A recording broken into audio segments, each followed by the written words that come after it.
Welcome, everyone. My name is Paul Terry, and I am one of the 3 assistant directors of program, and I have my other 2 colleagues here. Would you like to introduce yourselves? Sure. I'm unmuted already. So hi, everyone. I'm Jamie Allen. I support the out-of-state and international alumni networks. Thank you all. So many familiar faces. I'm excited. And my name is Erin. I use she, her pronouns, and I am the one who supports our California networks. Good to see you all taking a little bit of a lunch break with us. Super excited for this session and for the start of our Volunteer Leadership Conference. Yay! So this is our first session in the Volunteer Leadership Conference. We're kicking it off. So excited. And today we're presenting the Happy and Healthy Volunteer, Reducing Burnout by Bolstering a Community of Wellness Among Leaders and Network Leaders here at CAAA. So I've put into the chat and we can post that again. So today you'll have access to the slides and we'll have an activity later on where you interact with the slides. And these are all here for you to take home as well or take with you.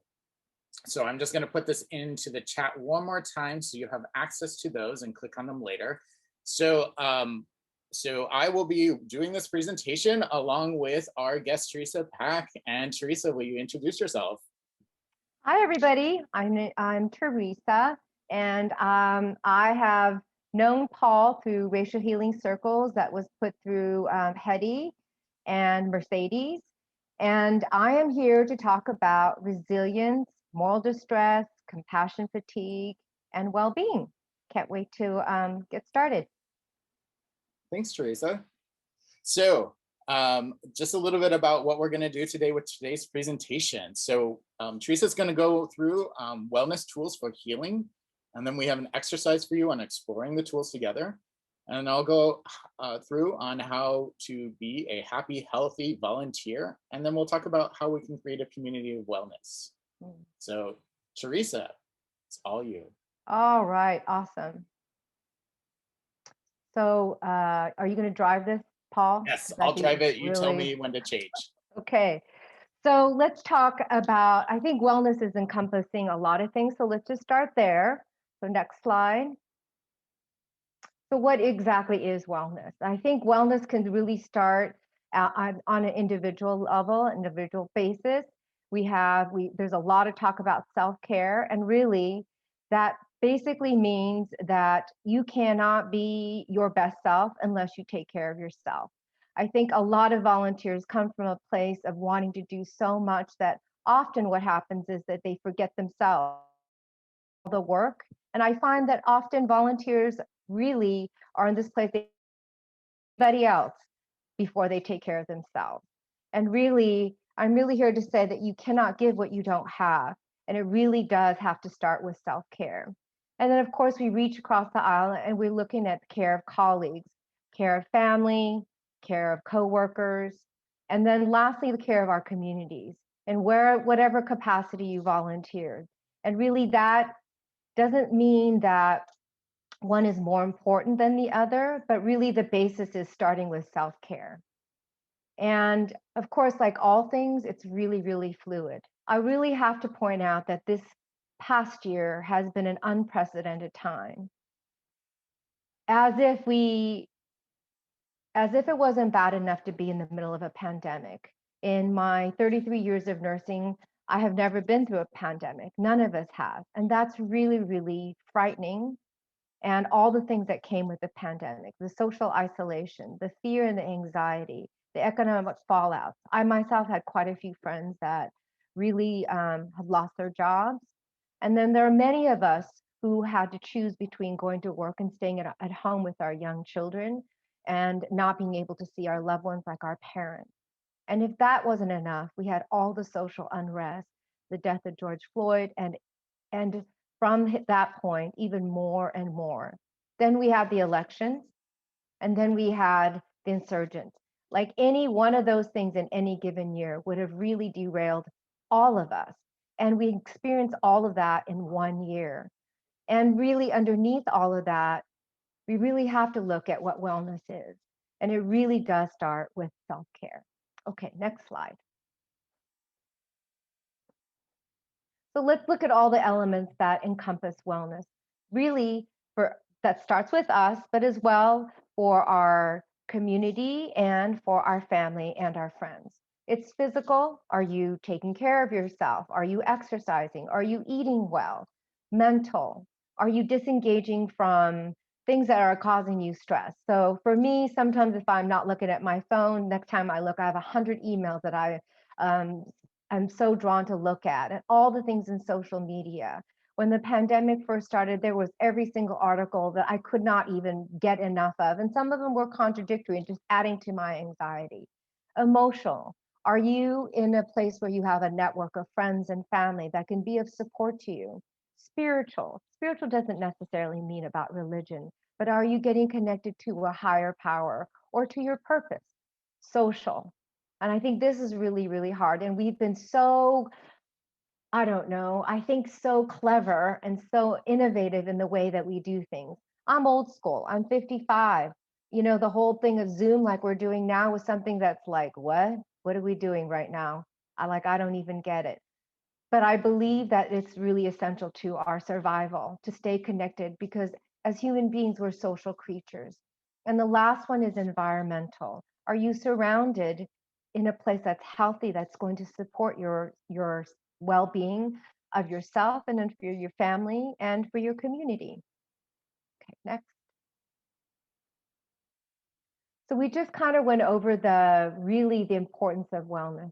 And fundamentally, I can say it over and over again. It's sort of a mantra, but it's really about starting with your own self-care.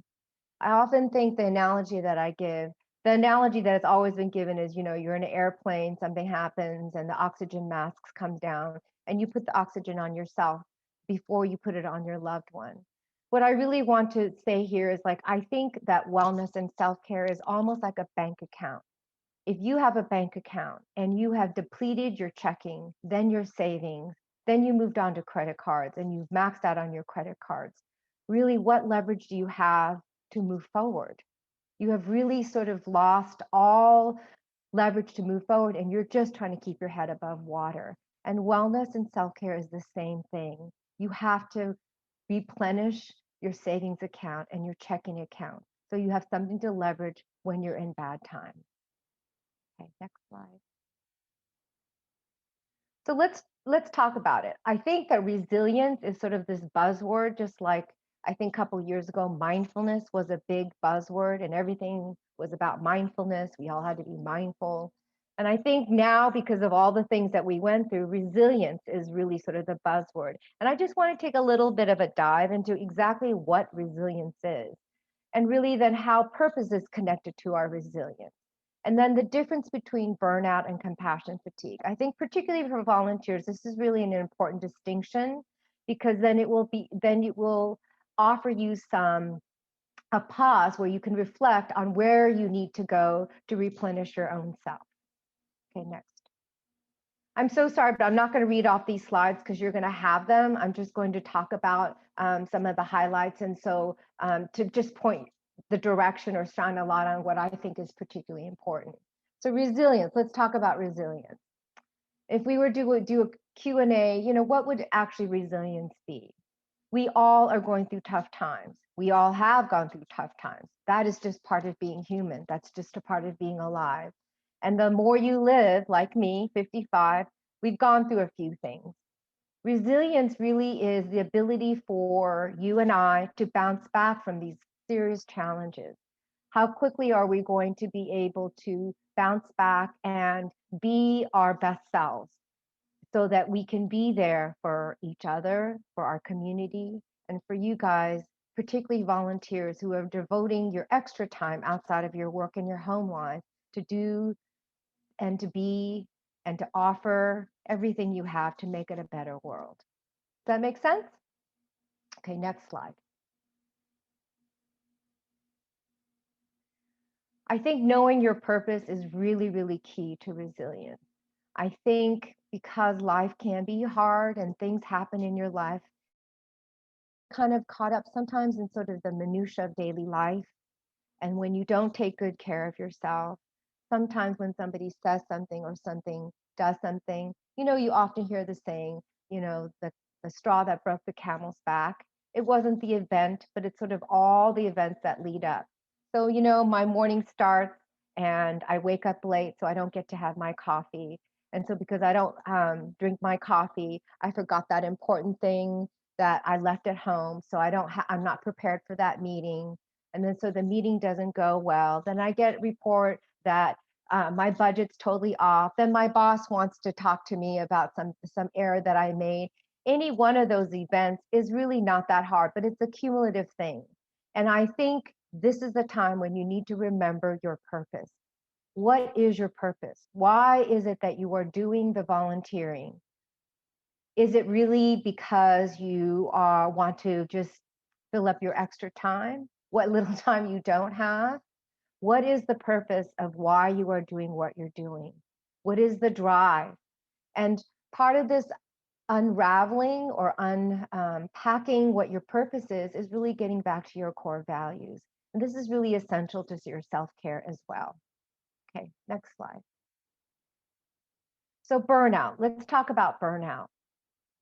There's a lot of things, and I can, at the end of my presentation, there's a website that you can go and you can kind of assess where you are. But burnout is just being exhausted physically, mentally, spiritually. And sometimes this comes at how it's expressed is you could be very cynical, or you could be very detached, or it becomes a thing of us versus them. It's us who was right and them who was wrong. I think for me, I particularly found this challenging in this last year when when I was doing some work around Black Lives Matter, and I could find myself, because it's just really hard, that it was becoming an us versus them. And I just felt that no matter what I did and what we did, it just didn't seem to be moving the needle. And then I start to, and it's really external stressors that are be work related, they could be organizational related, they could be sort of where things are going. And I think all of us have probably experienced this because we had to pivot so many times during this pandemic. And I also think this could be accumulation of just doing the daily grind and having extra layers of stresses that we had to deal with. So that is what burnout is. I just want to make a distinction here with burnout as well as compassion fatigue. What happens with burnout and compassion fatigue, as it relates back to purpose, it is a rub against our core values. There is something here that we are working towards, striving toward, that is rubbing or pushing against our core values. So that is why I think it's really important for us to self-reflect. What is our core values? To understand where is this distress coming from? All right, next slide. Compassion fatigue. Compassion fatigue really is about what happens when you are engaged so much in your work, and when you are so empathetic and you put yourself immersed, and so that sometimes the boundaries between yourself, your work, and the people that you care for get a little blurry. And what happens is that when something happens, not necessarily to you, but perhaps with the community that you're engaged with, the students or whatever group that you're helping, and something distressing happens to them. So the example that I will give is because it's the one that I know, is that I'm a nurse. And one of the toughest things that we've had to deal with is in the ICU is that as a patient is dying, we have had to restrict the visitors.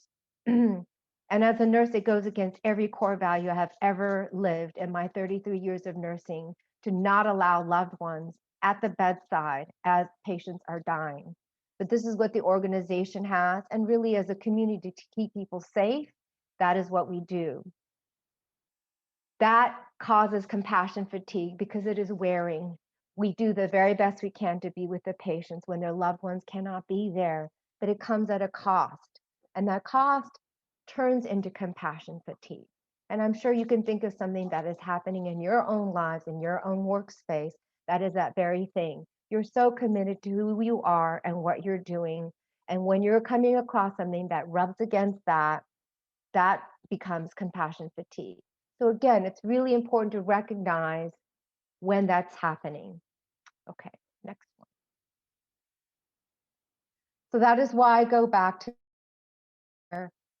not as something that is, I'd really like to do that, but I don't have any time. I will tell all of you guys, self-care is essential to your survival. It is essential to your survival as far as where we are today, living through the times that we are. This is a core value. It must be a core value. I will reflect again that you cannot give what you don't have. And if you do not have your cup filled, what you're giving as empathy and compassion may be actually something else or come at a much higher cost. What I will also say is that self-care really is not, and I will show you in the next video, this is not something sort of like extra. It has to be woven into our everyday practice of living. Like in the morning when you get up, I don't know what your practice is, but do you neglect to sort of brush your teeth? Because if you do, that is an entirely different conversation, people, but I won't go there. Or do you forget to shower?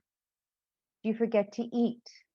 Those are basic things. The other elements of like keeping yourself whole and sane and spiritually grounded should also be woven into the fabric of your daily life. Okay, next slide. So this is the website that I refer to. It's selfcompassion.org. It has sort of lots of resources. And it's actually started by Kristen Neff, who is sort of the guru around self-compassion. But I really invite you to go there. There is an assessment that you can take to see sort of where you are on this spectrum. And then it does also offer lots of different resources that you can use just depending on where you are. All right, next slide. So when we talk about self-compassion, I'm going to play a video, and I just want you to listen to sort of what people say. And there's certain things that that lift me up and that are really quite powerful. And what I will say is the practice of self-compassion does not require additional money, resources, or time. It is just a shift in the way that we look at ourselves. Really, the premise of self-compassion is, what if we are as powerful as we want to be? What if we actually have all the tools and resources and everything that we need inside of us? That we are not a constant self-improvement project. And it's merely sort of opening up to the idea that we actually are that powerful and that we actually do have everything that we need. Okay, next. Okay, here's the video. Hi, Kaz. Hi, Shelly.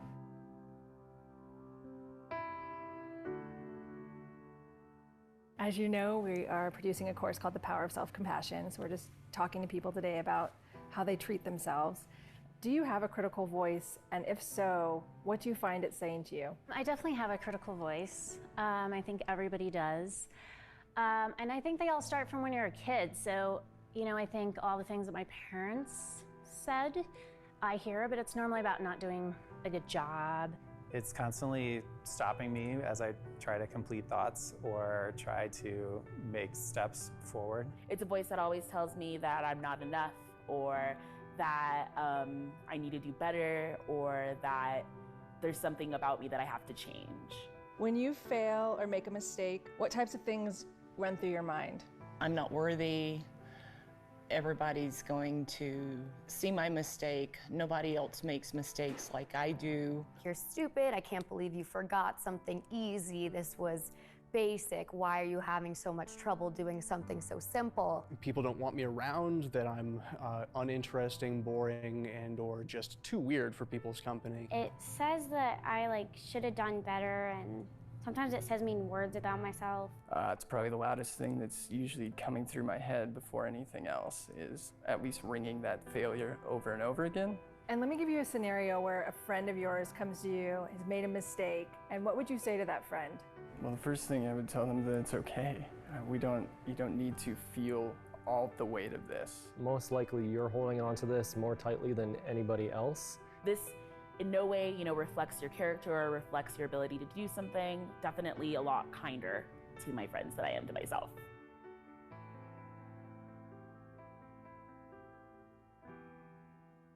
how do you think you would change if you used that same voice that you use towards your friends on yourself during those moments of failure and mistakes?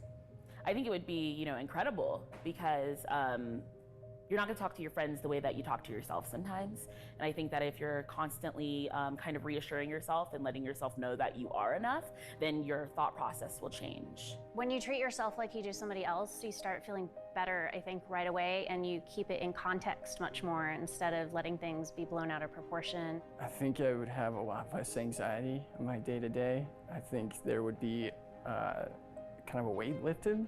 It would definitely make me feel better and happier, because when I usually say, like, when that voice that says mean stuff in my head, I'm not really happy and sad.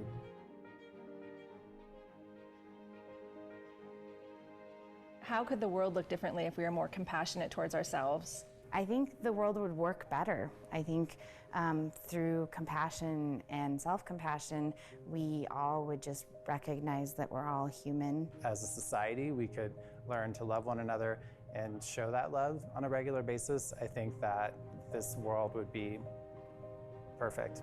There's a saying that if you love yourself, then you can love others. Well, sometimes I believe it goes in the reverse, and that if you can show that compassion that you show to others and bring it into yourself, I think that's where true growth can happen. I think it would be magical. That's really the only word for it, magical, to be able to reflect on ourselves from a place of love rather than criticism.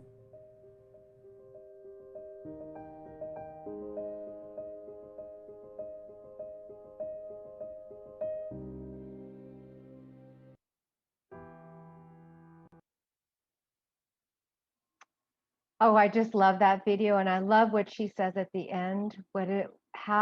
Differently would we look at ourselves in the world if we looked at ourselves in a place of love instead of criticism?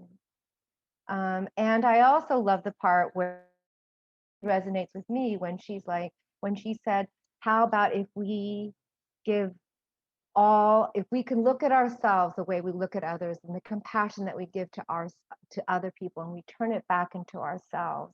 I think that is really powerful. And I think that's what we're talking about, transformation. When we're talking about transforming others, our community, and the world, we have to transform ourselves first. And perhaps the first step is really looking at ourselves from a place of love instead of criticism. And when we can do that, then it bubbles up when we engage with other people, with your work, activism, and with, as you are as volunteers. And when we can do that, it could be sustained and really, really. Okay, next slide. I love this quote by a very famous poet when she said, I have come to believe that caring for myself is not self-indulgent. Caring for myself is an act of survival. All right, next slide. Take it from here, Paul. Thank you so much, Theresa. So Theresa and I worked on a couple of activities for you all to do, and we're gonna go into breakout rooms and work on those together. So make sure you pull up the link for the slides, so you're gonna actually, you'll be able to actively type into the slides and each share. So what we're gonna do is, let me just show you one of the slides first. So there's a couple of slides in here. So when you go into your breakout rooms, find one of these and you'll be able to edit right into the slide for your activity. And what we're gonna do is you'll, one, figure out which slide you'd like to use in your groups. Two, name your groups so you can put your names and call yourself something. And then what you're gonna do is during the 8 minutes when you're in there, you're going to work together to talk about ways you find or maintain your self-compassion, methods for managing burnout or compassion fatigue, and who or what support helps you with resilience. And then in the last 2 minutes, keeping management of time. So around 12:37, go into the slides after the group ones to the gratitude list and share some gratitude. So share gratitude or affirmations for your fellow volunteers, your friends, mentors, or people that support your well-being. And we'd like to collect a large gratitude list. These can be anonymous or you can name people, but that is all up to you. So you'll have these instructions on the slide, and you'll have 8 minutes, and Catherine is going to now put everyone into breakout rooms. And don't forget to introduce yourselves when you reach into the breakout rooms.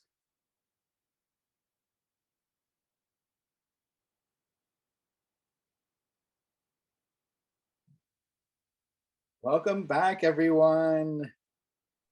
So before we proceed, and I'm reading all of these wonderful things. I know not everyone got to go to the gratitude list.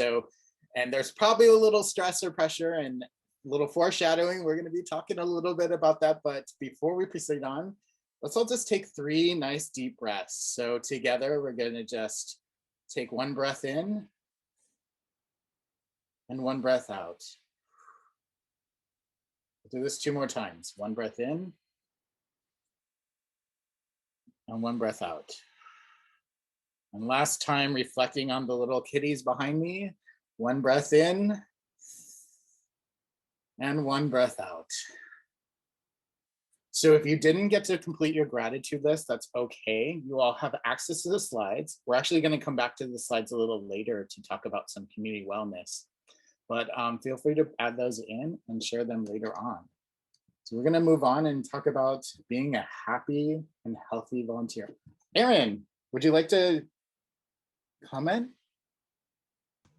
Oh, that's so great. It's in the chat, but I was just going to say, I hope everyone had as good of a conversation as me and Craig did. So it's not every day that we get to take the time out of our busy days to think about these things. So. Oh, yeah, I really enjoyed reading everyone's notes, and I hope you all get a chance to read all the other groups as well. It was just beautiful. So let's talk about how wellness and volunteerism interact. So I have a mix of stuff from thinking about things like integrative medicine, and Beth Cantor and Elisa Sherman wrote the book, The Happy and Healthy Nonprofit, which talks about wellness in the nonprofit world. And one of the things they note is that, as Theresa wrote, there are a lot of reasons why people volunteer. People volunteer because they're trying to do something good, or maybe there's something of self-interest, prestige, recognition. Maybe it's therapy, maybe it's an escape. Maybe you're guilted into doing it. Maybe it's just frankly, the free food that you get for volunteering. There's usually some incentive of why we do it.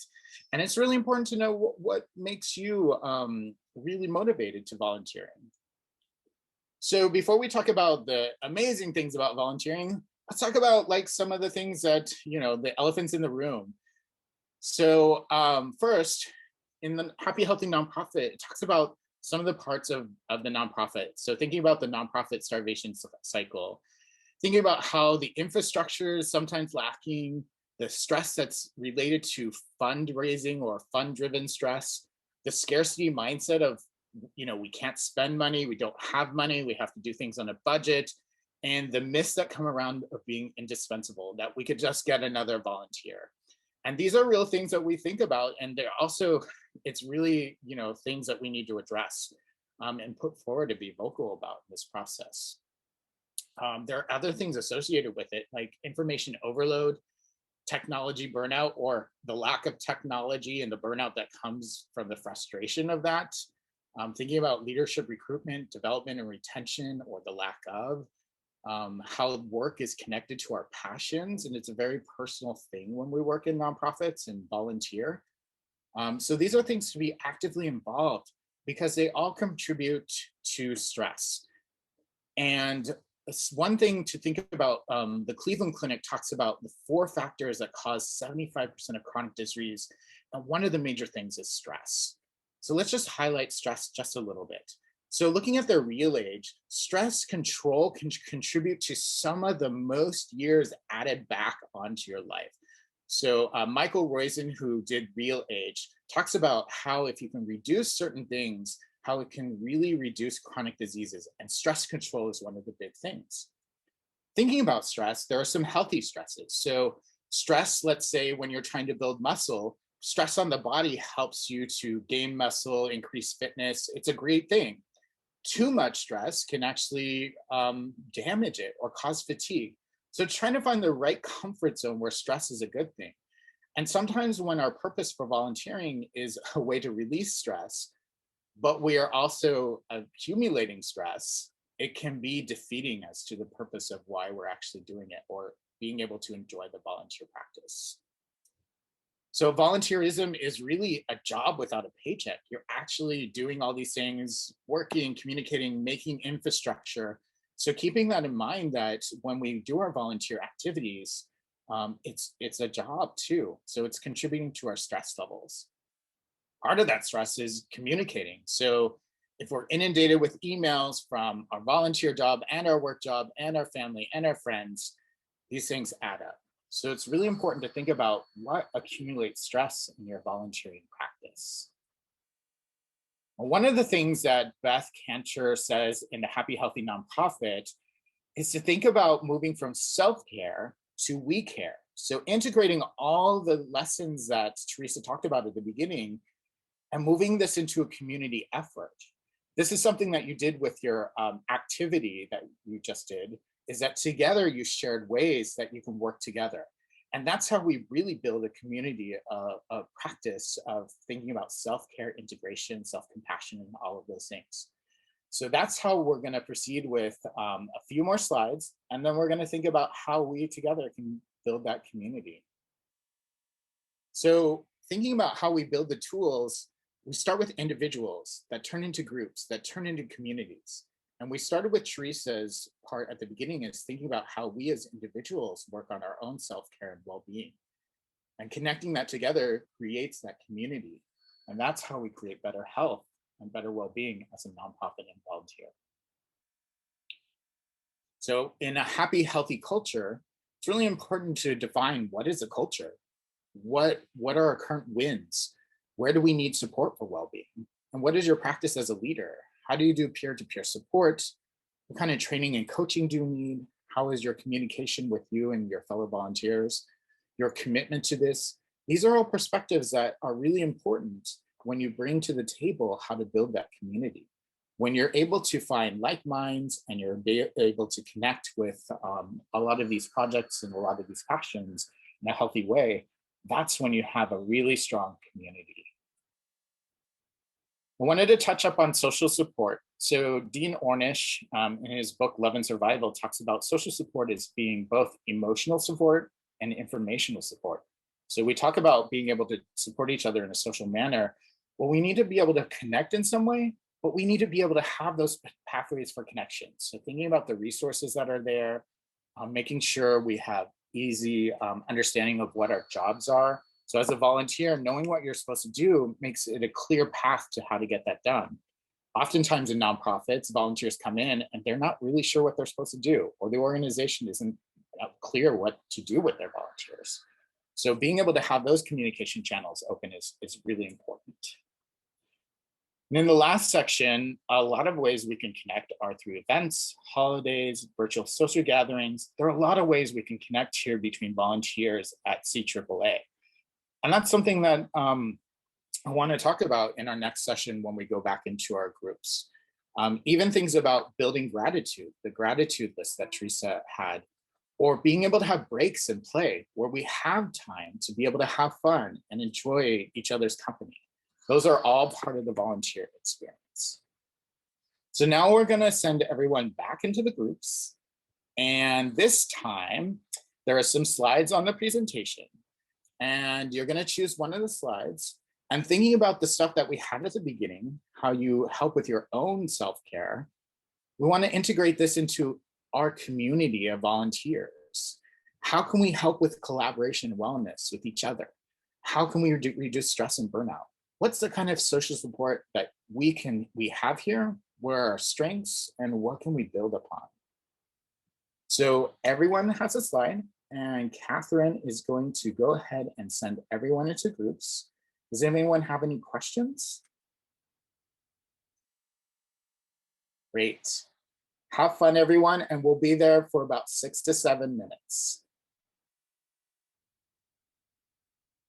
Welcome back, everyone. Welcome. Would anyone like to share out something that they found throughout today or something they learned how they can connect we care? You can put it in the chat or just turn on your mic. Real quick, one thing that came up in our group was like having on the ground support from CAAA staff and being able to help with events in person. We're excited to be able to travel and help in person once it's safe to travel again. So not right now, but eventually we'll be able to come visit, not every year, but like once every few years, we'll be able to be there in person. Thanks, Jamie. Anyone else? Similarly, I don't know if we came up with ideas as to how to counteract this, but I did want to put this into the space. We were talking about how a lot of you all are managing large regions of alumni and how overwhelming that can feel. Even if we're talking about, you know, in the state of California, that there's either a large population or you're spread out. And so just acknowledging that that can feel like a lot of stress too, because there is a lot of alumni, or it feels like there's a large geography space that you need to be dealing with. We didn't really come up with a way to, you know, really add more care into it, but I think even just acknowledging that sometimes is nice, because I think a lot of you all are in the same bunch with that. Thanks, Erin. Well, it is 12:59, and Catherine is going to put a link to our volunteer leadership conference. So remember to log in and register for our events, particularly our one with the Chancellor, if you haven't done so already. I want to thank Theresa. Thank you so much for being a partner in this and your love and support in all of the work that we get to do. We actually have a racial healing circle for alumni in March that we'll be sending out more information for that if people are interested in joining. I'll stick around for a couple minutes if people have any questions, but thank you so much for joining us for our first session in the Volunteer Leadership Conference.